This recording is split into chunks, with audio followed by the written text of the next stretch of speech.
El prólogo de Orid, 29 de junio. El santo apóstol Pedro era hijo de Jonás y hermano de Andrés el primer llamado, de la tribu de Simeón, de la ciudad de Betsaida. Era un pescador y, al principio, se llamaba Simón, pero el Señor se complació en llamarlo Cefas o Pedro, entre comillas, le condujo a Jesús, que mirándole dijo: «Tú eres Simón, el hijo de Juan, tú serás llamado Cefas», que quiere decir Pedro. Juan capítulo 1, versículo 42. Fue el primero de los discípulos en expresar claramente su fe en el Señor Jesús, diciendo, entre comillas, «Tú eres el Mesías, el Hijo de Dios vivo». Mateo capítulo 16, versículo 16. Su amor por el Señor era grande y su fe en el Señor se fue fortaleciendo poco a poco.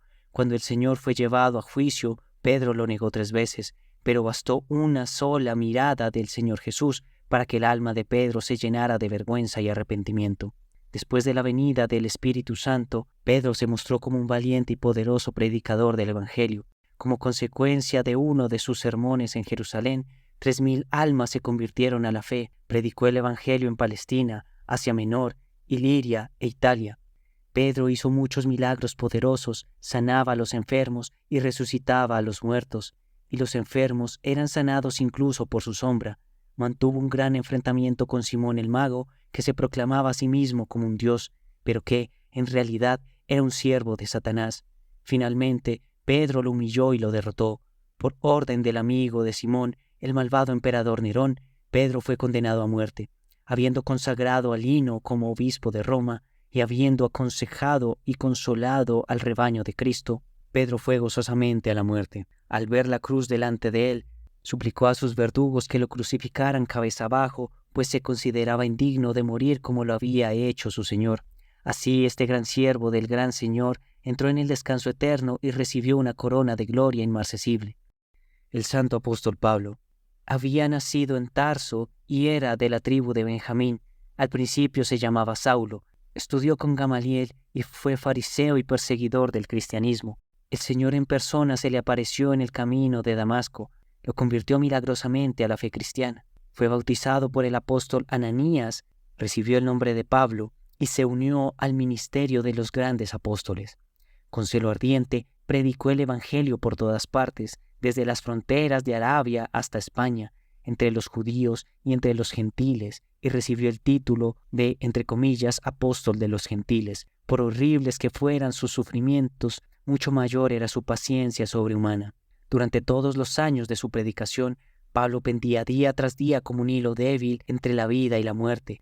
Después de haber colmado todos sus días y noches con el trabajo y el sufrimiento por Cristo, de organizar la iglesia en muchos lugares y de haber alcanzado un alto grado de perfección, pudo decir, entre comillas, «Ya no estoy vivo yo, es Cristo quien vive en mí». Gálatas, capítulo 2, versículo 20. Pablo fue decapitado en Roma durante el reinado del emperador Nerón y padeció martirio al mismo tiempo que el apóstol Pedro. Reflexión. Si consideramos el caso de Simón Pedro y Simón el Mago, a los enemigos del cristianismo a menudo les gusta decir ejemplos de grandes hacedores de milagros entre los gentiles para engañar a los crédulos, destruir la fe cristiana y exaltar el paganismo, la hechicería, la adivinación, el satanismo y cualquier otra charlatanería. No hay duda de que Satanás, por medio de sus siervos, también intenta hacer milagros, pero ninguno de esos milagros de sus siervos provienen del amor al hombre, la compasión, la misericordia o la fe en Dios, sino más bien del orgullo, el egoísmo, la vanidad, el odio hacia la humanidad. Un cristiano debe aprender de la historia de los apóstoles para diferenciar los milagros divinos de los engaños y fantasías satánicas. Que solo el cristiano recuerde al apóstol Pedro y a Simón el mago, que compare los milagros de Pedro con los llamados milagros de Simón. El apóstol convertía los corazones de piedra de los hombres en corazones nobles, curaba a los enfermos y resucitaba a los muertos, y todo esto mediante la oración y la fe en el Dios vivo. Simón el mago, en cambio, asombraba a la gente con ilusiones diabólicas. El apóstol Pedro era amigo de Dios, y Simón el mago era amigo y protegido del pervertido emperador Nerón, que terminó su vida suicidándose. Los milagros de los faquires paganos pertenecen a la misma categoría que las ilusiones y engaños de Simón el mago. Así como desde lejos la arena caliente se asemeja al agua, Así también los, entre comillas, milagros de los faquires se asemejan a los milagros creadores de vida del cristianismo. Contemplación. Contemplar la milagrosa curación del ciego Bartimeo, entre comillas, y llegaron a Jericó. Al salir ya de Jericó con sus discípulos y una crecida muchedumbre, el hijo de Timeo, Bartimeo, un mendigo ciego que estaba sentado junto al camino, oyendo que era Jesús de Nazaret, comenzó a gritar y decir: Hijo de David, Jesús, ten piedad de mí. Marcos capítulo 10, versículo 46. Primero, cómo Bartimeo le rogó al Señor: ten piedad de mí. Segundo, cómo el Señor le dijo, entre comillas: ¿qué quieres que haga? Y el ciego respondió: Señor, que vea. Tercero, cómo con mi oración la palabra del Señor también puede hacer que mi alma recobre la vista. Sermón sobre el temor de Dios, entre comillas: y si llamáis Padre al que sin acepción de personas juzga cada cual según sus obras, vivid con temor todo el tiempo de vuestra peregrinación. Primera de Pedro capítulo 1 versículo 17. Estas son las palabras del gran apóstol Pedro, palabras que tienen un doble fundamento: la inspiración celestial y la experiencia personal. Por inspiración celestial, Pedro, el simple pescador, se convirtió en un maestro del pueblo, un pilar de la fe y un poderoso hacedor de milagros. Por su propia experiencia, aprendió que toda su sabiduría y poder provenían de Dios y que tenía que tener el temor de Dios en él.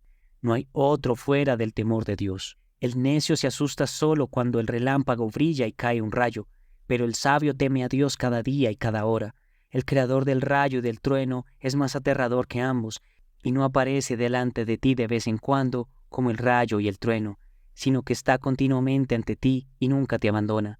Por eso, no basta con tener temor de Dios de vez en cuando, sino que hay que respirar el temor de Dios. El temor de Dios es el ozono fresco en la sofocante atmósfera de nuestra alma. Este ozono aporta pureza, ligereza, aroma fragante y salud. Hasta que se fortaleció en el temor de Dios, Pedro era solo Pedro y no un apóstol, un héroe, un maestro del pueblo y un hacedor de milagros. Hermanos míos, no nos regocijemos antes de la cosecha. Esta vida nuestra no es la cosecha, sino un tiempo de siembra, sudor, esfuerzo y temor. El sembrador vive con temor hasta que ha recogido los frutos del campo. Dejemos también nosotros nuestro regocijo para el día de la cosecha, porque ahora es el tiempo del trabajo y del temor. ¿Me salvaré?